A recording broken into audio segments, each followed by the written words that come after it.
Hi, I'm Kelly Forden, and I'm here today with Alix Ohlin to discuss her amazing story, Quarantine, which was published first in the New Yorker and then later in her collection, which just came out, We Want What We Want. Welcome, Alix. Hi, Kelly. Thanks for having me. Thank you for being here. I'm really thrilled to talk about this story. And I think also because, I love the story in every way, but I also have so many questions about it too, because their relationship is so complicated.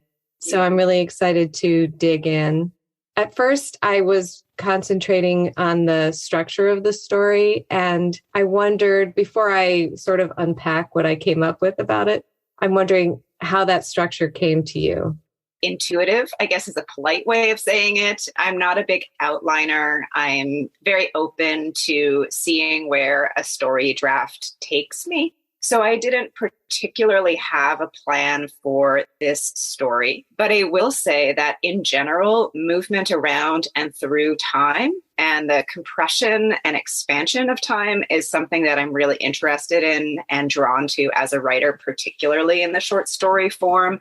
I just think it's really interesting when things kind of strain against the container. So the brevity of the story being allowed to include decades of a person's life is something that I find really fascinating. And it probably comes from reading Alice Munro, my great heroine of the short story, who I really have always greatly admired, in part because of the way that she'll start out in one time zone, as it were, and then pick you up and drop you into a completely different place, or she'll do a kind of switchback time. That's the phrase that Joan Silber uses in her great book, The Art of Time. So Alice Munro she has this great freedom, or she takes this freedom and gives herself permission to move around really flexibly in time. So if there was a structure that I had in mind for this story, it was related to the idea of lifelong friendship and people dipping in and out of each other's lives and going through periods of closeness and then estrangement, or just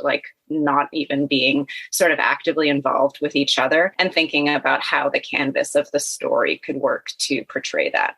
I was talking with another writer named Wendy Rawlings, and it wasn't on this show, but just between us. And she also said that she often deconstructed Alice Munro stories to try and figure out how she did it. So when you say you love Alice Munro stories, which I do too, do you actually take the time to deconstruct the story and read them on a sentence level and figure out how she makes the transitions and summarizes? Yeah, I have spent a lot of time reading and rereading her stories and looking at how they're put together and trying to figure out how she does what she does. And one of the things that I think is so masterful about Alice Munro is that in the end, in large part, I think she can do what she does because she is Alice Munro and no one else. She breaks a lot of rules. So there's a kind of fundamental alchemy of her skill as a writer, and it does really reward multiple readings. But specifically, when I look at her work, I have often tried to map and diagram it for myself. This is something that I do in general as a reader, is try to come up with some kind of visual diagram of my own experience or my own progression as a reader through the story. And I wrote an essay about that is on LitHub. If anybody wants to Google it, you can find it there and see some of the maps that I have drawn of stories. So with Munro, for example, there's a diagram that I drew of her story Dimension, and how it moves around in time. And in Dimension, it's a story of a woman who has gone through unspeakable tragedy, and she is going to visit her husband or ex-husband in prison.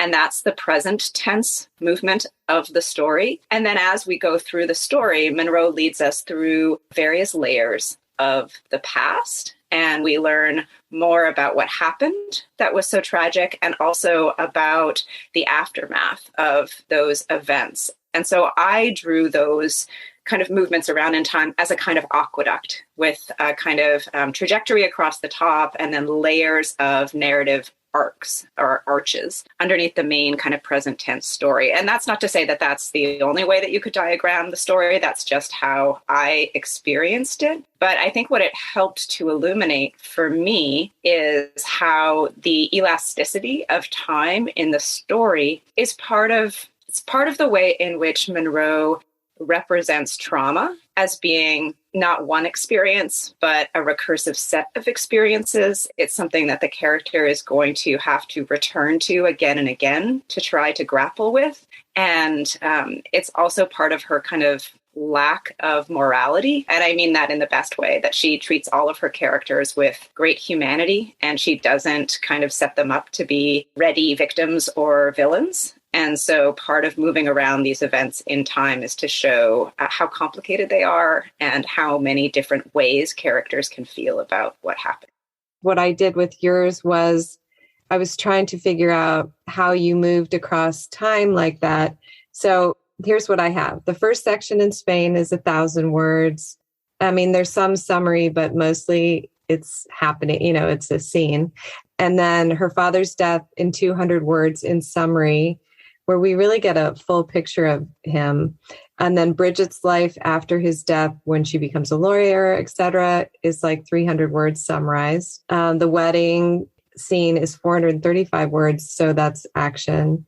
It's wild. And then the parenthood, I loved, that you could do parenthood, carpools, soccer, etc. 64 words. That was really good.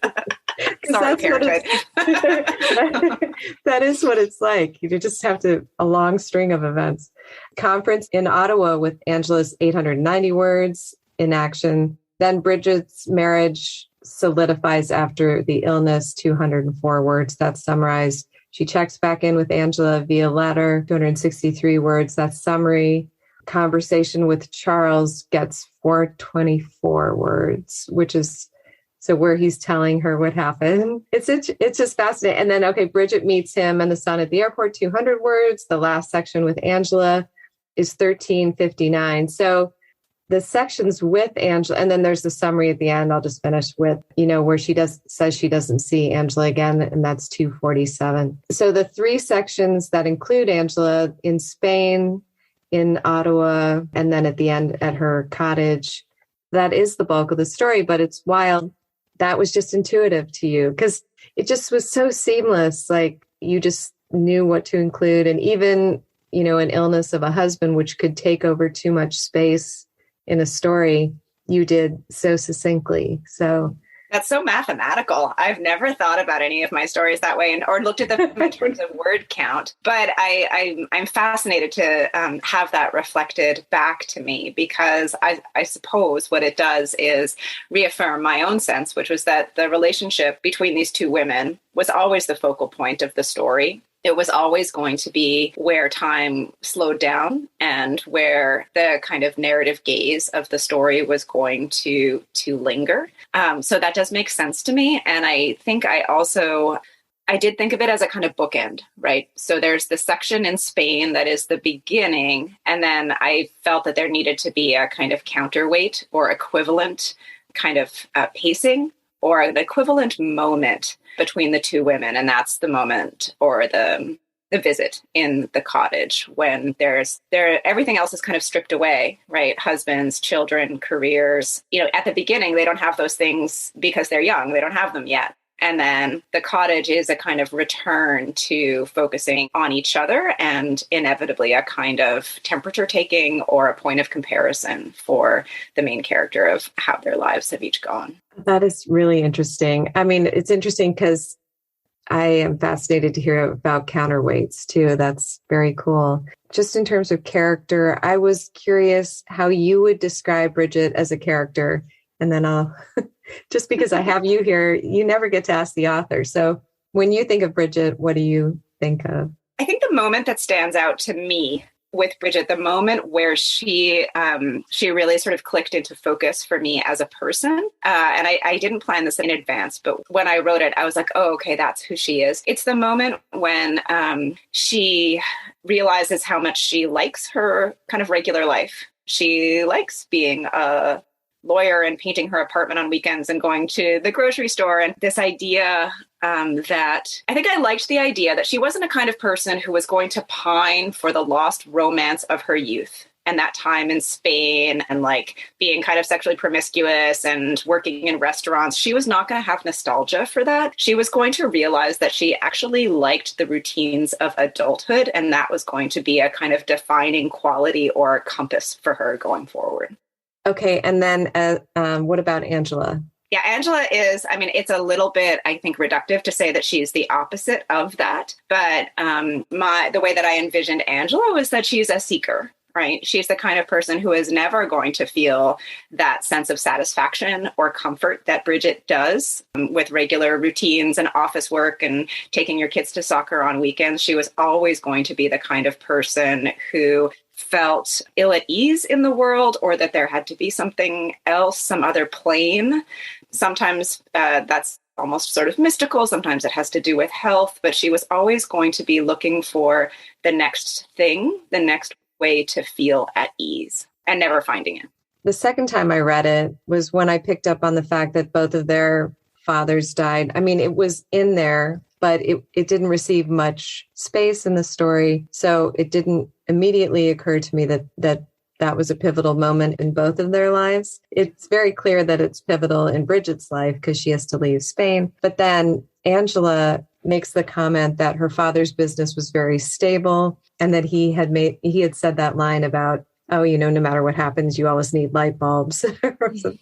And so obviously she did appreciate stability at some point, but once that was gone, I don't know if you were thinking that was a big traumatic moment for Angela too, or That's not. really interesting. Yeah, I guess I'm sure it didn't help. I guess I didn't think of it as a kind of causality, but now that I look back on the story, it's true that she loses her father, and then she also has the experience, like at the beginning of the story, she's kind of enacting this play of marriage with this boy, a young man from Germany, and then she brings him home to Canada with her, and then they break up. So she does have a set of experiences that are very destabilizing. And Bridget, on the other hand, winds up marrying someone who she has quite a successful, I think, marriage, even though it has its tensions.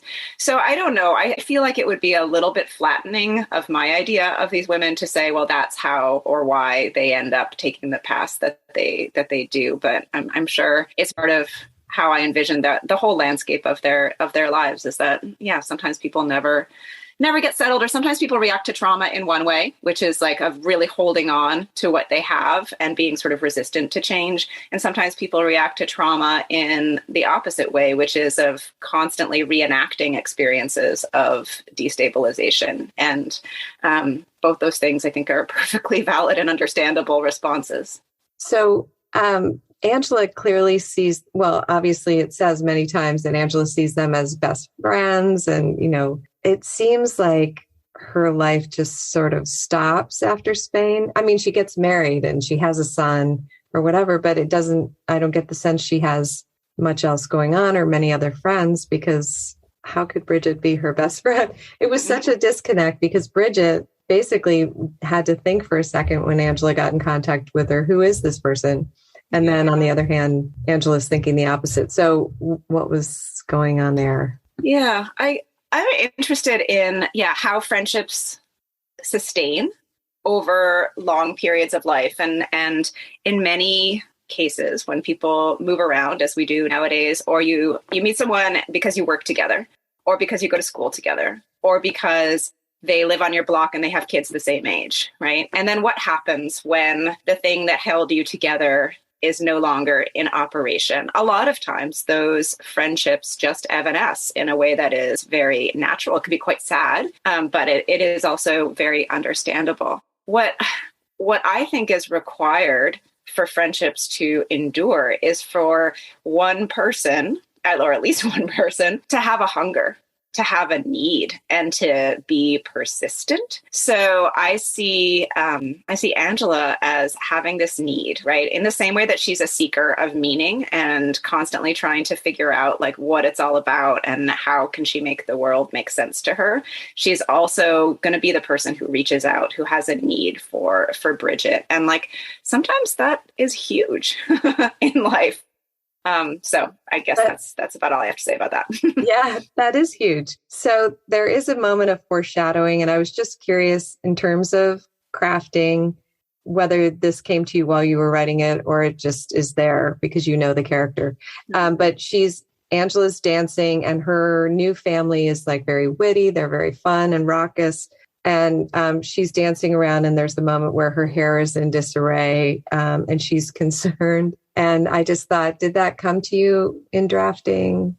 Yeah. As a everything comes to me in drafting. I don't really, plan out in advance. But one reason that I really prefer to draft in scene as opposed to drafting in outline is that when something like that comes to me as a gesture, it just feels so right. And for me, that moment of her kind of uneasily patting down her hair, I was like, that's so correct for what I'm thinking about in terms of this story. And it, to my mind, hopefully from a craft perspective, it accomplishes more than several paragraphs of exposition or backstory might do. Like in your kind of rundown of the story, by word count, you talked a lot about how much of the story is summary, or how like large events, take place almost off stage or are narrated very concisely. And then, I'll spend more time as a writer on something like the way she's touching her hair, or there's a line of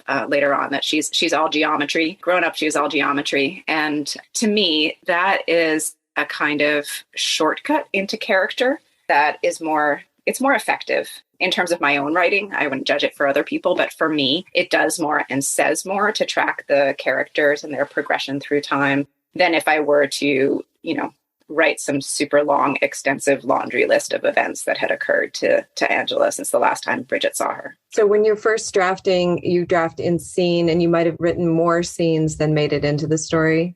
If you're drafting in scene, trying to figure out what the characters are doing, are you writing way long? And then later on you say, oh, this could be in summary, or I can do this in a sentence, or... I often do that. Yeah, I would say that's especially true when I'm writing a novel. I will write a whole first shaggy draft that is just scenes, getting to know the characters, very exploratory. I would say I do that less in the short story form, and I think it's just because I feel a lot of comfort and confidence in the story form. I just have always really enjoyed writing it, and felt like I had a freedom to foresee and experiment with an entire 4,000 or 5,000 word story without a lot of digressions. So honestly, with this story, it sounds maybe strange to say, but I probably just wrote it straight through, and it was very close to the final version that was eventually published.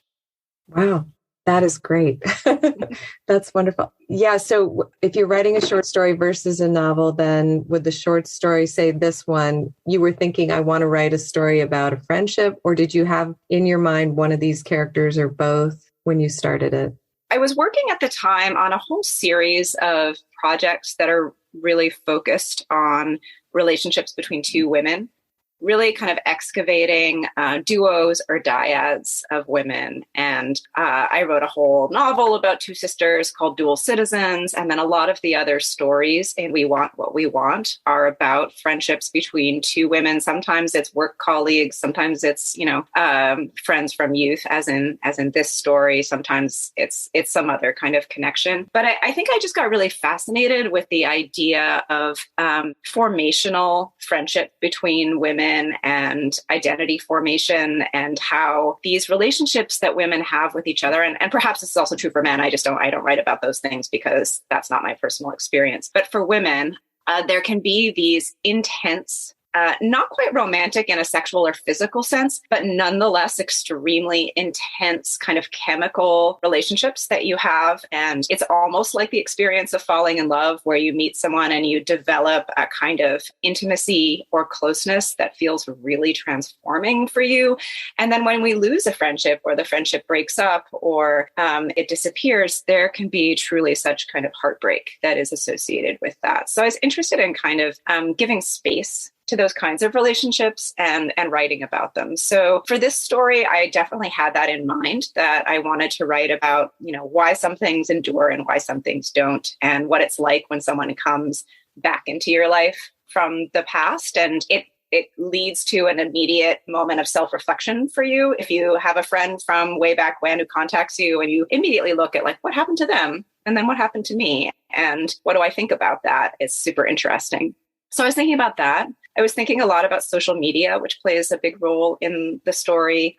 Initially, these two friends contact each other by letter and phone. And then there's Facebook and Instagram. And that's part of the ways in which we kind of are able to keep tabs passively on other people and how their lives have turned out, which I think is really interesting. And it connects to what you were talking about, which is like the uneven friendship where one person thinks you're close and the other person doesn't. You can have an illusion of closeness with someone if you're able to be Facebook friends with them, but it may not be experienced by them in the same way. So I think that's really interesting to me. I love it when I'm able to find out what happened to people from my childhood when they friend me on Facebook. And I love hearing from people from the past. My sister is the exact opposite. She's like almost no interest in it, which I find fascinating. I'm like, don't you want to know? Like, don't you want to see pictures of their children in their homes? But so I'm sort of endlessly curious and fascinated about that. So that was another part of the story. And then the third kind of leg of the stool was this whole idea around an allergy to electricity. And a lot of the thoughts that I have about writing about what it's like to live in our world today, and technology and climate change and the Anthropocene, and what is a sane reaction to the kind of feeling of imminent apocalypse that surrounds us all the time. And in my view of the story, like Angela's reaction actually makes a lot of sense. Like there is like one big part of me that would love to just retire to a cottage and not be online and not have electricity, because it's like terrifying what's happened to our world. So even though Bridget is the more normal and I suppose functional adult, I actually really connect with Angela's responses to the world. And there's a film that I've always loved by Todd Haynes called Safe. I don't know if you've ever seen it. It stars Julianne Moore. Oh, it's so good. But it's about a woman. You can definitely see traces of it in my story, but it's Julianne Moore's character becomes increasingly obsessed with the idea of safety. And she starts by worrying about like toxicity in her food and her environment. And that by the end of the movie, she's like living in a dome in a biohazard suit, having gone, again, like you might say she's gone completely off the rails in terms of seeking safety. But I'm like, I get it. And right. So that was another part of the story for me, even though I myself, just to be clear, am not living in a biohazard suit in a dome. No, that's all right. That is really fascinating, because I am interested in anchorites who, have you ever heard of, who are women who hid away in the Middle Ages. And there is something very compelling about receding from life, especially I think if you're creative. Yeah. But I was actually going to ask you that next question about social media, because on social media, you also have the chance to see people evolve. And it's a very strange moment. Like during the elections, I also got very worked up for about a year and just went bananas. But then, people change. And then all of a sudden they're only talking about, fighters or whatever, something right. Strange. And so in terms of creating characters, there's a lot of material. Yeah, no, there really is. And it's, of course, it's only one sliver, right, of a person's life. As much as you're aware of that, it can also be strange when you either see them change or you find out later that something huge has been going on with them that they weren't posting about. I've had people do that to me. Like, I'm pretty private with my social media, so I don't have pictures of my family. And I've had people, like I've run into friends from long ago in person, and they're like shocked to discover that I have a family because I don't post about it. Right. Like, well, right. I'm actually not obligated to put that, No, you're not. Well, you feel like it though, like on Daughter's Day or Son's Day, I always feel bad, but they also don't want me posting about them. They don't want their picture up there. Yeah, so. Exactly. So it's a very complicated set of circumstances, and there's no guidelines, or there's no one way to do it. But I also have had the experience, and maybe you have as well, of like someone's social media, like it suddenly disappears. Yes. And that's a really strange feeling too. Like, where did they go and why, are they okay? And we even have these sort of parasocial experiences where it's someone that I actually don't know in real life. And suddenly they're gone. And I have developed this attachment to their Twitter feed or their Instagram story, or whatever it is. And I miss it when it's gone. And that's really interesting to me as well. I think it's only been magnified during the pandemic when I'm not seeing anybody in person. And suddenly the experiences of social media have been even more heightened. Right. Yeah. And it makes you want to ask, like, why are you leaving? What happened? Yeah. Okay. But I won't get off on that. So at one point, Angela says, so they're in the cottage together. Well, first of all, when Bridget comes up to the cottage or she drives up, it's very fairy tale like. And so were you thinking of any fairy tale in particular when you were writing this story?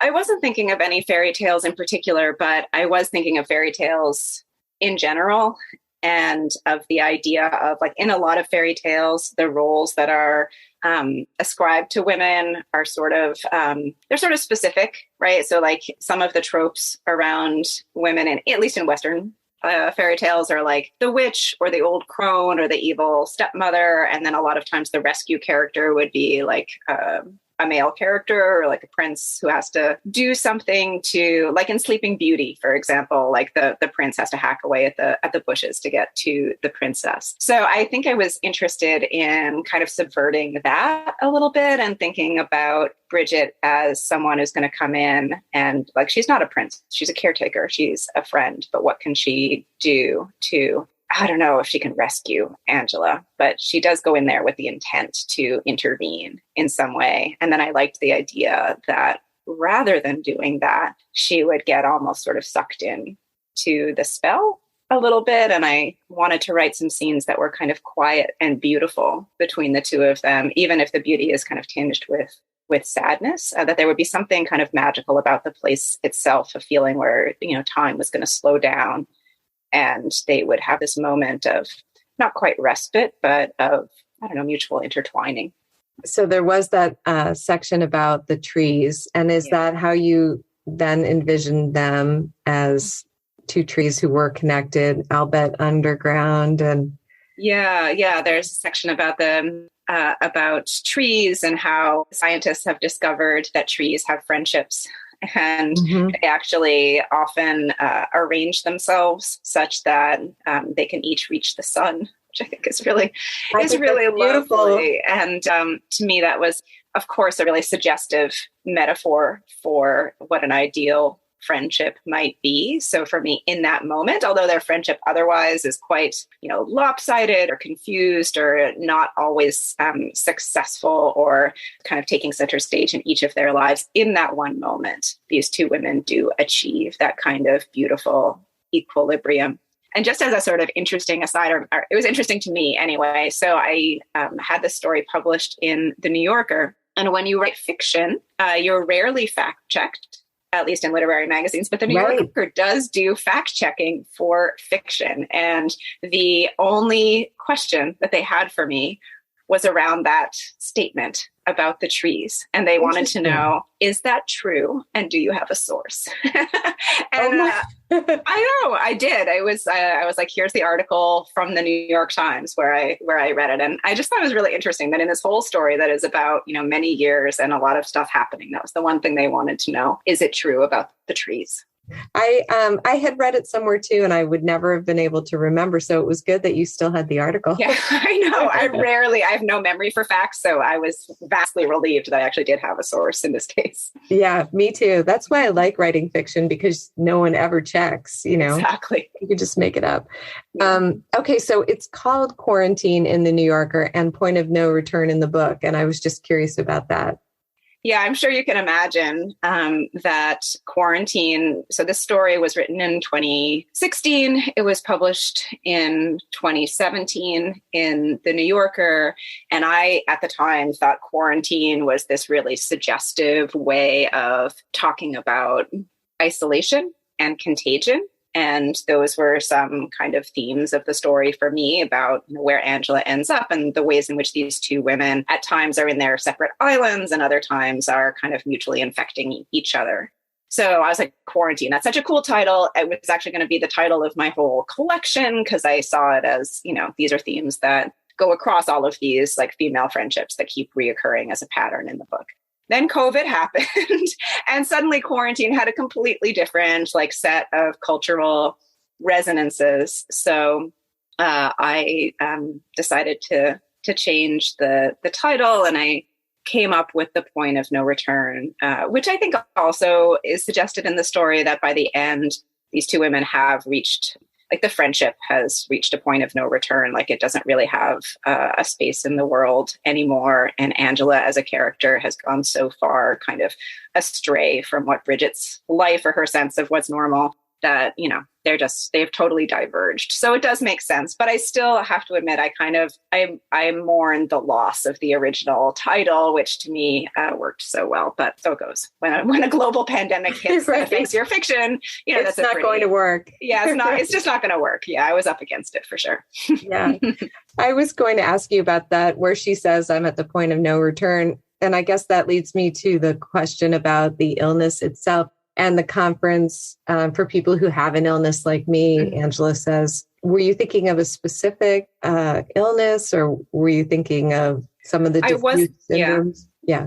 I wasn't thinking of a specific illness. I feel like there are a number of illnesses like autoimmune disorders that seem to affect primarily women, and to have a really diffuse and hard to diagnose like set of symptoms. And they all seem to kind of bleed into one another in the sense that people think they might have one or then another. And sometimes they seem to kind of rise and fall in popularity as doctors get familiar with them, or then, try to sort of refine their diagnoses. And maybe because of the gender component, sometimes these illnesses are not taken seriously by the medical establishment. And as a result, these women gravitate to alternative healing because they're not being well served by the traditions. And I didn't want to parody, I do feel like there are some places in which people are really dismissive of those disorders, or think of them as being like, oh, these are like privileged, like white women with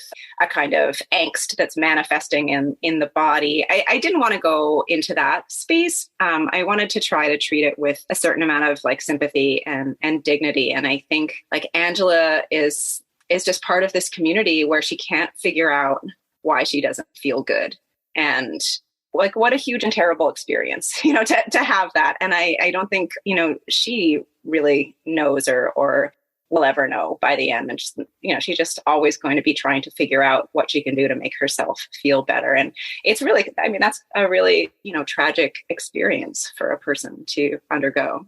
Well, and then there was a sense too that she's married to this doctor, and is he taking this seriously? But you could see a husband just being like, okay, what is happening here? And especially a doctor who has a very kind of cut and dried categorical set of medical criteria that he's applying. And then, none of that makes sense to her. So they have completely incompatible worldviews. So of course their marriage doesn't last. How could it under the circumstances?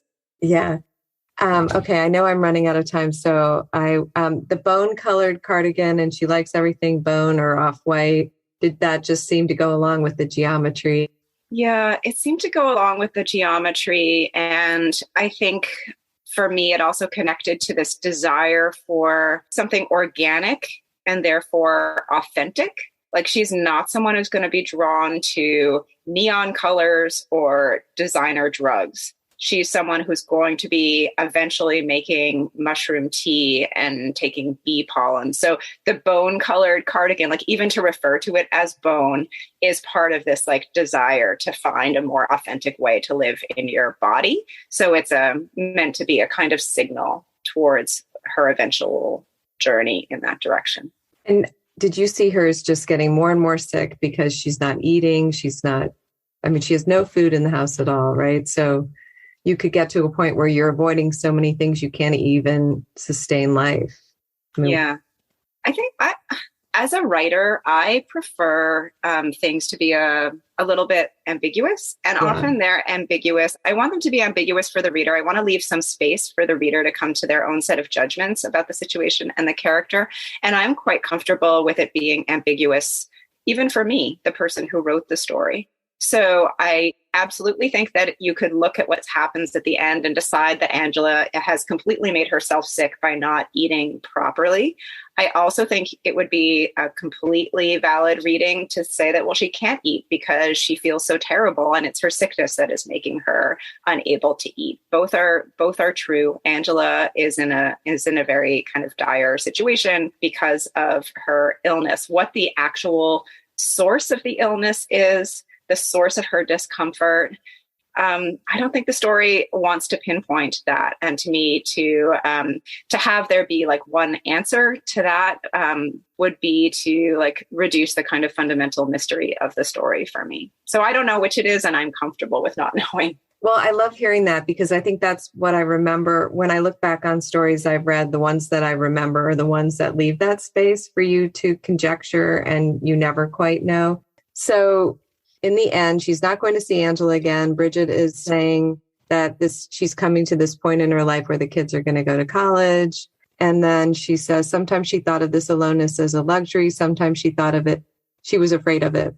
Sometimes she saw her life as a tender thing that was separate from herself, a tiny animal she had happened upon by chance one day and decided to raise. It was terrifying to think how small it was, how wild, how easily she could fit it in the palm of her hand. And I thought that was the moment where I really had a sense of Bridget, because it seemed like, she's going to be stripped back to herself. But who is that? Like, even in the beginning, Marco's the junkie, Angela and Hans Anders are the, temporary parents or whatever. Her father's sick. Her mother tells her to move on with her life. Angela requests she comes to the wedding. Charles requests she comes to take care of Angela. Her husband gets sick. Her children are playing soccer, etc. And it seemed to me like she was being summoned by all these people. And she was just answering the call over and over again. So I was really curious at the end, what will she do once no one is calling for her anymore? I love how you put that. And it makes me think of this great essay by Charles Baxter about the request moment. I don't know if you're familiar with it. There's a brief excerpt from it on the Grey Wolf website. You could perhaps also link to on your blog if you wanted to. But I find it really helpful because he talks about how much in great literature is built around commands, requests, advice, right? Demands and obligations that one character puts on another. And that a lot of what we think of as like, we have this idea of like the active protagonist who wants something as being crucial to dramatic or narrative structure. But in fact, life and fiction both have to do with systems of power and obligation and intersecting networks of social duty. So to write about request moments is actually an incredibly fertile way of describing that or representing that.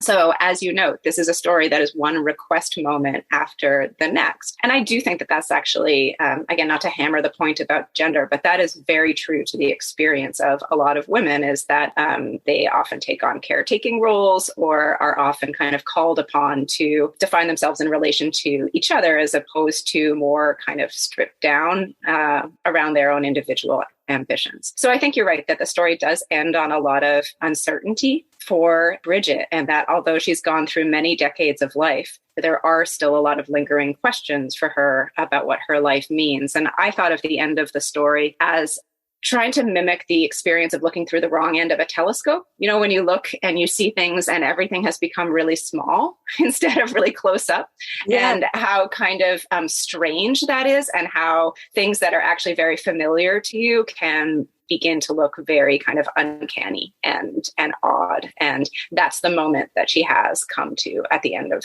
the story in her middle age. Oh, interesting. So who knows what will happen to her next? Mm-hmm. You'll have to write that. No. Well, I have a million more questions, but our time is up. So I just wanted to ask, is there anything that I missed that you wanted to talk about and I didn't bring it up in the story? I don't don't think so. You had excellent questions and really perceptive readings of the stories. So thank you so much. It was really a privilege to have this conversation with you about my work. It was a privilege for me to have you on. Thank you so, so much.